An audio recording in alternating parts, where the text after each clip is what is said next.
चाणक्य जी कहते हैं कि विदेशी महिला की कोख से जन्मा हुआ बच्चा कभी भी देशभक्त नहीं होता है।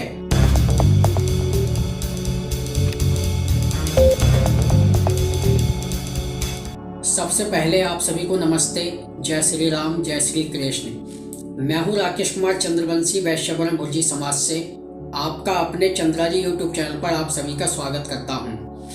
अगर अभी तक आपने हमारे चैनल को सब्सक्राइब नहीं किया है तो चैनल को सब्सक्राइब करें, वीडियो को लाइक करें और बगल में बने हुए बेल आइकन को दबाएं, ऑल वीडियोज पर सेट करें, जिससे कि मैं अगला वीडियो जब भी डालूंगा तो उसका नोटिफिकेशन आप तक पहुंचेगा सबसे पहले और आप हमारा वीडियो देख पाएंगे सबसे पहले।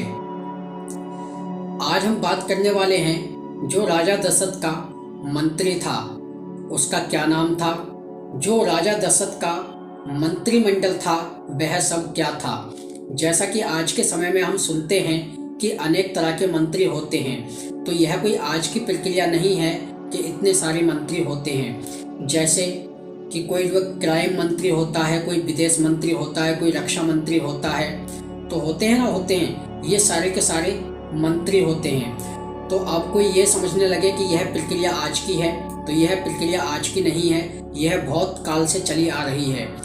ताकि एक राजा के कितने मंत्री होते हैं, वह अनेक तरह के मंत्री होते हैं। कोई जो रक्षा मंत्री होता है, कोई गृह मंत्री होता है, तो ये इस तरह से मंत्री होते हैं। अब राजा दशरथ का जो मंत्रिमंडल था वह क्या था, जो राजा दशरथ के जो मंत्री थे वह क्या थे। तो इसके लिए हम देखते हैं वाल्मीकि रामायण में। ये मेरे पास में है वाल्मीकि रामायण और इसमें आप देख सकते हैं बालकांड सर्ग 5। इसमें हमें महाराज दशरथ के जो मंत्री थे उनके विषय में जानकारी दी गई है। यह जो है सर्ग 5 है, यह पूरा का पूरा सर्ग वह जो है राजा के जो महाराज दशरथ थे उनके जो मंत्रिमंडल था उसी के विषय में दिया गया है कि कौन कौन मंत्री थे और कैसे मंत्री थे। तो इसी विषय में हम जो चर्चा करेंगे आज, तो इसमें आप बालकांड सर्ग 5 और श्लोक संख्या 3 में देख सकते हैं। श्लोक संख्या 3 में उनके नाम बताए हैं और श्लोक संख्या 2 में भी दिया गया है। तो सर्ग 5 श्लोक संख्या 2, यहाँ पे आप देख सकते हैं, यहाँ पे लिखा है महाराज दशरथ के मंत्रिमंडल में 8 अमात्य थे। वे सब अत्यंत यशस्वी, ईमानदार और सदा राजकार्य में निरत रहने वाले थे। जो उनके मंत्री थे वे बहुत ही ईमानदार थे, सत्यवादी थे। आगे श्लोक संख्या 3 में दिया है, वे 8 मंत्री थे, 1 धृष्टि, 2 जयंत, 3 विजय और 4 सिद्धार्थ और 5 अर्थ साधक, 6 अशोक और 7 मंत्रपाल और 8 में थे सुमंत्र। अब ये सुमंत्र जो मंत्री थे इनका आपने जो है नाम भी सुना होगा, टीवी चैनलों पर रामायण आती रहती है, तो वहाँ पर सबसे ज़्यादा चर्चा इन्हीं की होती है। जो ये सुमंत्र मंत्री थे महाराज दशरथ के, तो जो भी विचार विमर्श करना होता था तो वो इन्हीं से विचार विमर्श करते थे। जब राम लक्ष्मण और सीता को जब वनवास हुआ था, तो जब वन में छोड़ने के लिए गए थे, तो यही जो मंत्री थे जिनका नाम है सुमंत्र, इन्होंने ही राम लक्ष्मण और सीता को वन में छोड़ा था।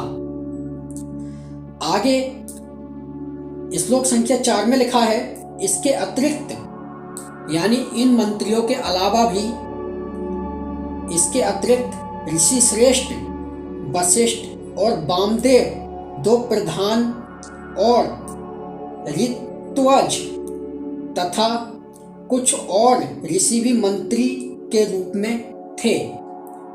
तो ये उनका मंत्रिमंडल था। और आगे श्लोक संख्या 6 में लिखा है, वे बड़े तेजस्वी, क्षमाशील, यशस्वी, हंसकर बोलने वाले थे। वे काम, क्रोध, लोभ, मोह के बस होकर भी कभी झूठ ना बोलने वाले थे। श्लोक संख्या 7 में लिखा है, उन मंत्रियों के लिए अपने राज्य में अथवा दूसरे राज्य में कोई भी किया गया या किया जाने वाला कार्य आविदित नहीं था, क्योंकि वे चरों द्वारा सब वृत्तांत जानते रहते थे। उनके राज्य में या उनके पड़ोसी राज्य में क्या होने वाला है, क्या हो रहा है, इन सारी घटनाओं का वर्णन वे अपने पास रखते थे। और यह जो मंत्रिमंडल था, जैसा कि मैं आपको पहले से ही बताता चला आया हूं कि जो उस समय राजा महाराजा हुआ करते थे, तो वह सर्वप्रथम वेदों को धर्म ग्रंथ मानते थे, और यदि वेदों के अलावा किसी धर्म ग्रंथ को मानते थे तो वह थी मनु स्मृति। जैसा कि मैं आपको पहले से ही बताता चला आया हूं कि महाराज दशरथ के समय में और उससे भी पहले जितने भी राजा महाराजा हुए, वह सभी वेद को मानने वाले थे, और यदि वेद के अलावा वह किसी ग्रंथ को मानते थे तो वह थी मनु स्मृति। जैसा कि वाल्मीकि रामायण में दिया है कि 8 मंत्री थे महाराज दशरथ के राज्य में। वह मंत्री वेदों को जानने वाले, राजनीतिज्ञ, और उनके प्रदेश में व आसपास के क्षेत्र में क्या हो रहा है, क्या नहीं हो रहा है, इसकी भी जानकारी रखते थे। तो इसमें जो मंत्रिमंडल दिया गया है, यह मनु स्मृति के अनुसार ही दिया गया है, क्योंकि मनु स्मृति में आप देख सकते हैं अध्याय 7 और श्लोक संख्या 54 में दिया गया है कि अपने राज्य में जब मंत्री रखे जाते हैं तो मनु स्मृति में दिया गया है कि 7 या 8 मंत्री होने चाहिए। 8वां या 9वां स्वयं राजा होता है, और जो मंत्री रखे जाते हैं उनकी उचित परीक्षा लेने के बाद में, क्योंकि यह मंत्री जो होते हैं बहुत ही चतुर और चालाक होते हैं, इन्हें यह पता होता है कि क्या होने वाला है और क्या हो रहा है। तो सब प्रकार की इनकी उत्तम तरीके से परीक्षा करने के बाद ही इन्हें मंत्री बनाया जाता है। यही मनु स्मृति में दिया गया है कि जिसे भी मंत्री बनाया जाए उसकी उत्तम तरीके से और स्वयं देश में जन्मा हुआ हो उसी को मंत्री बनाए परीक्षा करने के बाद। और इसी विषय में चाणक्य जी कहते हैं कि विदेशी महिला की कोख से जन्मा हुआ बच्चा कभी भी देशभक्त नहीं होता है। इसी बात को मनु स्मृति में लिखा है अध्याय 7 श्लोक संख्या 54 में कि जो भी मंत्री हो वह अपने देश का जन्मा हुआ हो, उसकी जो शिक्षा व्यवस्था हुई हो वह उसी देश में हुई हो, ना कि विदेश में। लेकिन आज के समय में हम देखते हैं कि जो भी ये मंत्री संतरी जितने भी होते हैं, इनकी सबकी शिक्षा विदेश में होती है। इसीलिए इनका जब ये मंत्री बनते हैं तब यह सिर्फ विदेश के ही गीत गाते हैं, अपने देश के गीत नहीं गाते हैं। तो ये बहुत सारी प्रक्रिया होती है। इन सारी चीज़ों को ध्यान में रखते हुए किसी को मंत्री बनाया जाता है, ना कि बिना कोई परीक्षा के। जैसा कि अभी अभी आपने अहमदाबाद में जो सन 2008 में जो बम ब्लास्ट हुआ था, तो उसमें आपने देखा होगा कि 38 लोगों को फांसी हुई है, जो अहमदाबाद कोर्ट ने दी है। तो आज के समय में जो ये इलेक्शन भी चल रहा है, तो इलेक्शन में आपने देखा होगा कि किस तरह से जिन लोगों ने बम ब्लास्ट किया था वही लोग आज के समय में मंत्री बने हुए बैठे हैं और इलेक्शन लड़ रहे हैं। किसके लिए? वोट पाने के लिए, ताकि हम जो मंत्री बन जाएंगे और पावर हमारे हाथ में आ जाएगी और केस को आगे खिसका दिया जाएगा। तो मनुस्मृति और वाल्मीकि रामायण में स्पष्ट लिखा है कि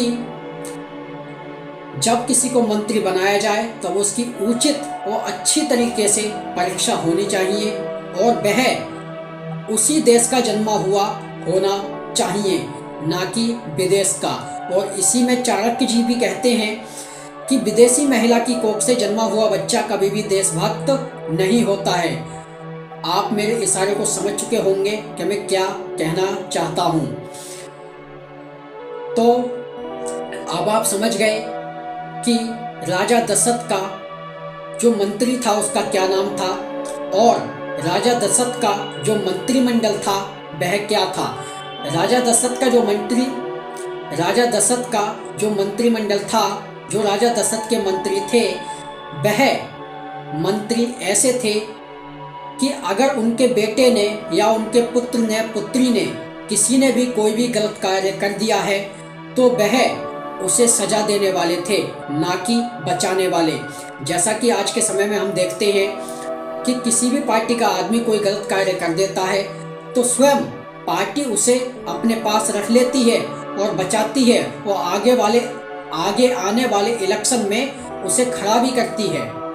तो ऐसा नहीं होता था। जो महाराज दशरथ के मंत्री थे वह स्वयं अपने पुत्रों को दंड देने वाले थे। ये था महाराज दशरथ का मंत्रिमंडल। और जो मुख्य मंत्री थे वह सुमंत जी थे। जो भी सलाह मशवरा होता था तो महाराज दशरथ सुमंत जी से सलाह मशवरा करते थे। तो अब आप समझ गए कि महाराज दशरथ का जो मंत्रिमंडल था वह क्या था। अगर अभी तक आपने हमारे चैनल को सब्सक्राइब नहीं किया है तो चैनल को सब्सक्राइब करें, वीडियो को लाइक करें और बगल में बने हुए बेल आइकन को दबाएं, ऑल वीडियोज पर सेट करें, जिससे कि मैं अगला वीडियो जब भी डालूंगा तो उसका नोटिफिकेशन आप तक पहुंचेगा सबसे पहले और आप हमारा वीडियो देख पाएंगे सबसे पहले। और आप जिस प्लेटफॉर्म से इस वीडियो को देख रहे हैं, चाहे आप फेसबुक से देख रहे हो, चाहे आप यूट्यूब पर इस वीडियो को देख रहे हो, आप जिस प्लेटफॉर्म से इस वीडियो को देख रहे हैं उसी प्लेटफॉर्म से शेयर करें। जितना हो सके उतना शेयर करें। तो आज और अभी के लिए इतना ही। जल्द मिलेंगे आपसे अगली वीडियो में। तब तक के लिए आप सभी को जय श्री राम, जय श्री कृष्ण और मेरे साथ मिलकर बोलें सत्य सनातन वैदिक धर्म की जय।